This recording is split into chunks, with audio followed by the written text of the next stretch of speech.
بسم اللہ الرحمن الرحیم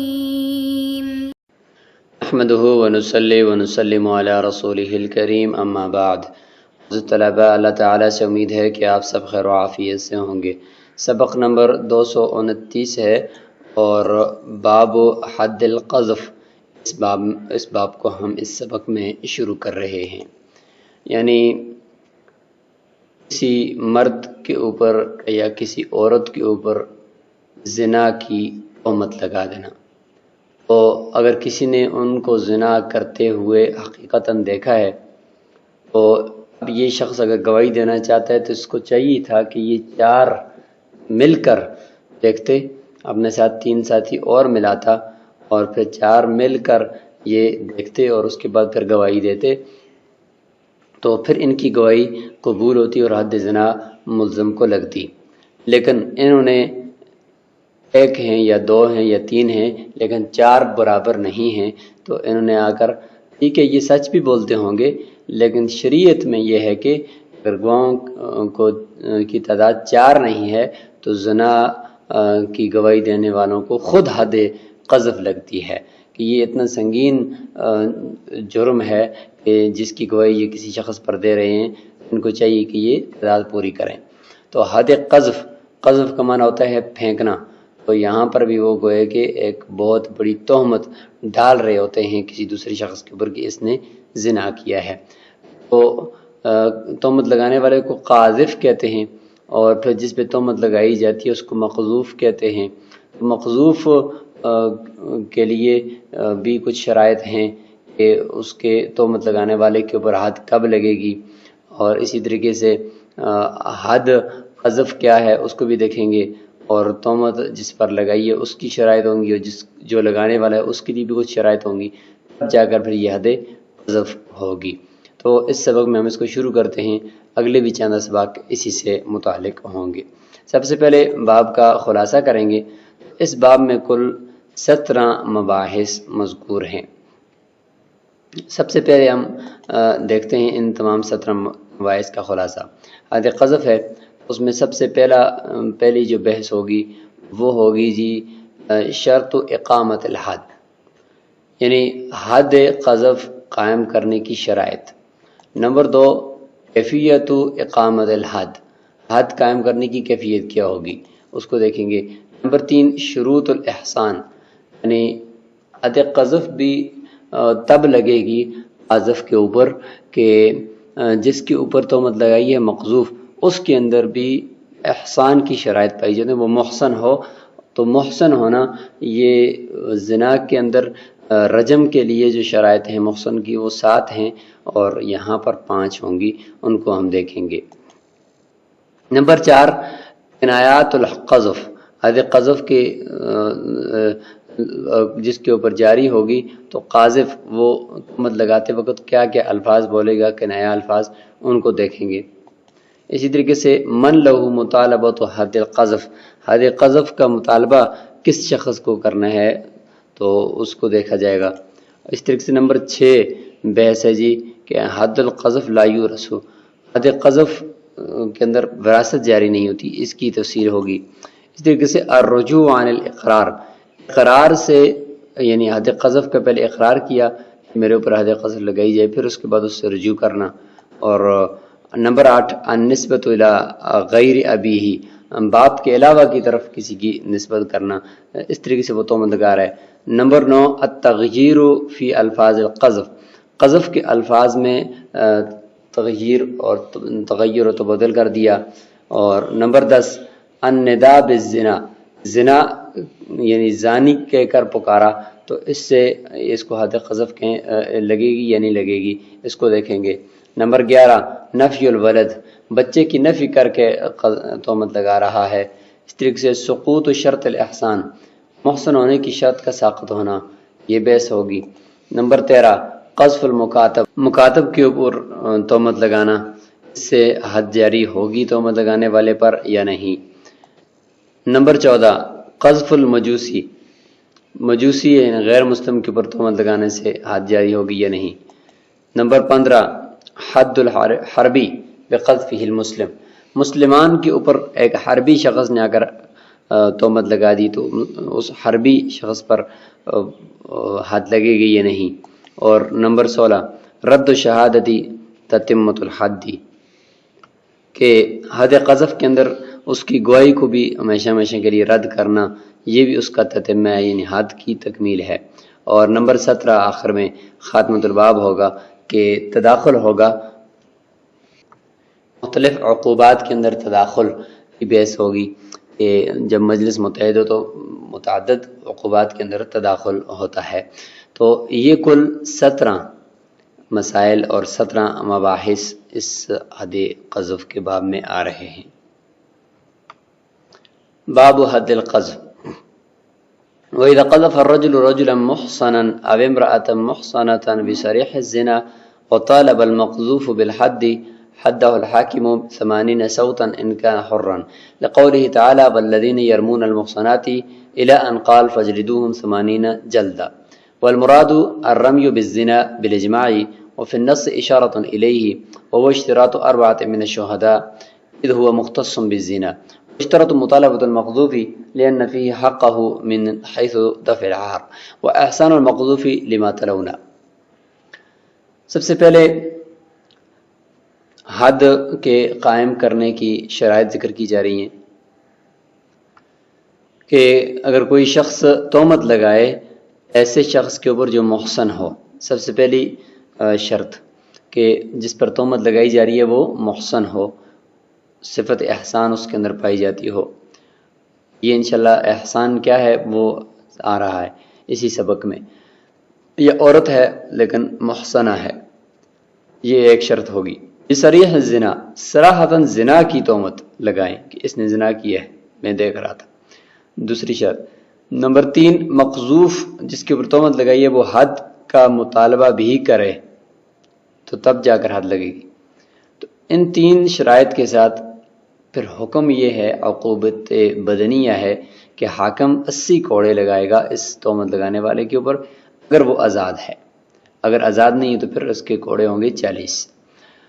اللہ تعالیٰ نے فرمایا والذین یرمون المحصنات ثم لم یأتی بأربعة شہداء فجلدوہم 80 جلدا، کہ جو محصنات یعنی عفیف اور پاک دامن عورتوں کے اوپر تہمت لگاتے ہیں، یرمون الرمی، اس سے مراد زنا کی تہمت ہے. اس کا پتہ کیسے چلا؟ تو فرماتے ہیں کہ اس لیے لگا کہ آگے ہے ثم لم یأتی بأربعة شہداء، پھر 4 گواہوں کو لے کر نہیں ہے، تو 4 گواہ زنا میں ہوتے ہیں، تو اس سے پتہ چلا کہ رمی سے مراد زنا کی تہمت ہے. تو فرماتے ہیں فجلدوہم 80 جلدا، تو ان کو 80 کوڑے لگاؤ. سورہ نور کی آیت ہے جی، بالکل سورہ نور کی ابتدائی حصے کے اندر یہ موجود ہے اور یہ آیت نمبر 4 ہے. والمراد الرمی بالزنا بالاجماع، فرماتے ہیں یہ جو یرمون ہے اس سے مراد الرمی بالزنا ہے. یہ دوسری شرط بصریح الزنا، اس کا ثابت کرنا یہاں پہ مقصود ہے کہ فرماتے ہیں الرمی بالزنا بالاجماع، فرماتے ہیں یہاں پر رمی بالزنا مراد ہے. وفی النص اشارۃ الیہ، اور نص یعنی قرآن مجید میں اس کا اشارہ بھی ہے، وہ اشتراط 4 من الشہداء، کیونکہ اس کے بعد ہے ثم لم یأتی بأربعة شہداء، تو 4 گواہوں کی شرط لگانا یہ زنا کے ساتھ ہی خاص ہے، اذ وہ مختص بالزنا. واشترط مطالبۃ المقذوف، یہ تیسری شرط جو ہے اس کا ثابت کرنے کی طرف جا رہے ہیں کہ مقذوف کا حد کا مطالبہ کرنا ضروری ہوتا ہے. فرماتے ہیں کہ اس لیے کہ اس کا حق ہے اس میں کہ اس کے اوپر جو عار ہوئی ہے تہمت کی وجہ سے اس کو دور کرنا ہے. وہ خود مطالبہ کرے گا تو تب حذف کے اوپر حد لگے گی، ورنہ نہیں لگے گی. اور مقذوف خود اس کا محسن ہونا، یہ پہلی شرط کو ثابت کر رہے ہیں کہ اس کا محسن ہونا تو بہرحال ضروری ہے، جیسے کہ ہم نے آیت پڑھ لی، محسنات کا ذکر ہے اس میں. قال ويفرق على أعضائه لما مر في حد الزنا ولا يجرد عنه ولا يجرد من ثيابه لأن سببه غير مقطوع به فلا يقام على الشدة بخلاف حد الزنا، غير أنه ينزع عنه الفرو والحشو لأن ذلك يمنع إيصال الألم به. فرماتے ہیں کہ یہ 80 کوڑے اس کے جسم کے اوپر تقسیم کر کے لگائے جائیں گے، جیسے کہ حد زنا کے اندر ذکر کر دیا تفصیل کے ساتھ کہ ایک جگہ لگانا یہ انسان کو جان سے مار دینا بھی اس سے ہو سکتا ہے. اور کپڑے نہیں اتارے جائیں گے، یعنی بالکل اس کو ننگا نہیں کیا جائے گا، یعنی سلوار چھوڑ کر باقی سب کچھ جس طرح زنا کی کوڑوں میں کیا جاتا ہے ایسا نہیں کیا جائے گا، اس لیے کہ اس کا جو سبب ہے یعنی حد قذف کا جو سبب ہے وہ یقینی نہیں ہے، یعنی یہ تہمت لگانا اس کے اندر جھوٹا ہونا اس کا یقینی نہیں ہے، ہو سکتا ہے یہ سچا بھی ہو لیکن چار گواہ جو کہ پورے نہیں کر سکا تو حد اس کو لگ رہی ہے، ورنہ ہو سکتا ہے کہ اس اکیلے نے دو صراحتاً زنا کرتے ہوئے ان کو دیکھا ہو۔ فلا یقام علی الشدتی، بس اس حد کو شدت کے اوپر قائم نہیں کیا جائے گا، سختی اس میں نہیں کی جائے گی، بخلاف حد زنا کے، کیونکہ وہ تو بینے یا اقرار سے روز روشن کی طرح واضح ہو جاتا ہے، اس لیے اس میں کسی قسم کا شک نہیں رہتا۔ لیکن فرماتے ہیں کہ بڑا جو زائد کپڑے ہیں یا کوٹ وغیرہ ہے اس کو ہم فرو الحشو اس کو ہم اتاریں گے، کیونکہ یہ کوٹ وغیرہ اگر اس کے اوپر ہوں گے، اون سے جو بنا ہوا موٹا لباس ہوتا ہے اس کو اتاریں گے، کیونکہ وہ اس کے جسم تک تکلیف پہنچانے سے مانے ہیں۔ وَإِنْ كَانَ الْقَاذِفُ عَبْدًا جُلِدَ 40 صوتا لمکان الرقی، اگر یہ غلام تھا تہمت لگانے والا تو اس کو 40 کوڑ لگائے جائیں گے اس کے رقیت کی وجہ سے، کیونکہ غلام ہے تو غلام کو 40 کوڑے یعنی اس کی جو سزا ہے وہ بھی نصف ہوتی ہے۔ والاحسان، اب یہاں سے احسان یعنی کیفیت اقامت حد بھی ہو گیا، شرط اقامت حد بھی ہو گیا۔ نمبر 3 تیسری بحث آ گئی ہے جی، مختصر ابحاث ہیں کہ احسان کی جو صفت ہے اس کی کیا شرائط ہیں۔ تو فرماتے ہیں کہ والاحسان، جس کے اوپر تہمت لگائی جا رہی ہے اس کے اندر یہ شرائط ہونی چاہیے جس کو محسن کہتے ہیں کہ ان یکون المقذوف حرا نمبر 1، عاقلا نمبر 2، بالغا نمبر 3، مسلما نمبر 4، اور عفیفا عن الزنا عن فعل زنا نمبر 5، کہ زنا کے فعل سے عفیف ہو اور پاک دامن ہو، ابھی تک اس نے کوئی زنا نہ کیا ہو۔ تو یہ 5 شرائط ہیں احسان کی، اور زنا کی حد میں جو محسن ہے اس کے اندر 2 شرائط اور بھی ہوتی ہیں، اس میں یہ ہوتا ہے کہ اس نے نکاح صحیح کیا ہو اور ساتھ ساتھ دخول بھی کیا ہو۔ اما الحریت فلانہ یطلق علیہ اسم الاحسان، جہاں تک حریت کی بات ہے تو اس کے اوپر احسان کا اسم اس کا اطلاق کیا گیا ہے قرآن میں، جیسے کہ فعلیہن نصف ما علی المحصنات من العذاب، کہ اللہ تعالیٰ فرماتے ہیں کہ ان آزاد عورتوں کے اوپر جتنی سزا ہوتی ہے تو اتنی ان باندیوں کے اوپر بھی ہوگی، تو دیکھیں اس کا نصف باندیوں پر ہوگی، فعلیہن نصف ما علی المحصنات من العذاب، تو محصنات یہاں پہ باندیوں کے مقابلے میں لے کر آئے ہیں، تو ظاہر ہے پھر محصنات سے مراد پھر آزاد عورتیں ہوں گی نا، لہذا آزاد عورتوں کو محصنات کہا گیا، تو اس کا مطلب یہ کہ حریت اس کا اطلاق اس کے اوپر احسان کا اطلاق کیا جاتا ہے، تو مطلب یہ کہ محسن کے لیے آزاد ہونا ضروری ہے۔ ای الحرائر، محسنات کا معنی حرائر یعنی آزاد عورتیں۔ والعقل والبلوغ، فرماتے ہیں کہ عقل اور بلوغ اس کی شرط بھی لگائی گئی ہے، اس لیے کہ لأن العار لا يلحق بالصبي والمجنون، کہ جو زنا وغیرہ کی جو عار دلائی جاتی ہے تو وہ یا جس کو عار پہنچتی ہے، جس کو تکلیف ہوتی ہے اس کو اپنی توہین کی یا اپنی بے عزتی کی، تو وہ بچے کو یا پاگل کو نہیں ہوتی، بچہ تو چھوٹا ہوتا ہے اس کا کوئی مسئلہ نہیں ہے، اور اس کو اگر کوئی کہہ بھی دے تو اس کے اوپر کوئی اثر نہیں پڑتا، اس طریقے سے مجنون کے اوپر کوئی اثر نہیں پڑتا، جو اصل ہے وہ ظاہر ہے کہ عاقل اور بالغ شخص ہے جس کے اوپر تہمت لگاتی ہے اس کو عار محسوس ہوتی ہے۔ لعدم تحقق فعل زنا منہما، بچے اور مجنون سے زنا کا فعل متحقق ہی نہیں ہو سکتا، اس لیے ان کی ساتھ عار بھی ملحق نہیں ہوتی، یعنی ان کی عزت پامال بھی نہیں ہوتی۔ والاسلام، اور آخری 4تھی شرط ہے اسلام، فرماتے ہیں مسلمان ہونے کی شرط بھی ہے، کیونکہ اللہ کے نبی نے فرمایا من اشرک باللہ فلیس بمحسن، جس نے اللہ کے ساتھ شرک کیا وہ محسن ہے ہی نہیں ہے، تو محسن ہونے کے لیے اسلام شرط ہے۔ والعفت، 5ویں شرط ہے جی عفت اور پاک دامنی، فرماتے ہیں ان غیر العفیف لا یلحق العار، جو انسان عفیف نہیں ہے، پاک دامن نہیں ہے، مشہور ہے معاشرے کے اندر کہ یہ زانی ہے، تو اس کو جتنا بھی کوئی زانی کہے بھی تو اس کو کوئی عار محسوس نہیں ہوتی۔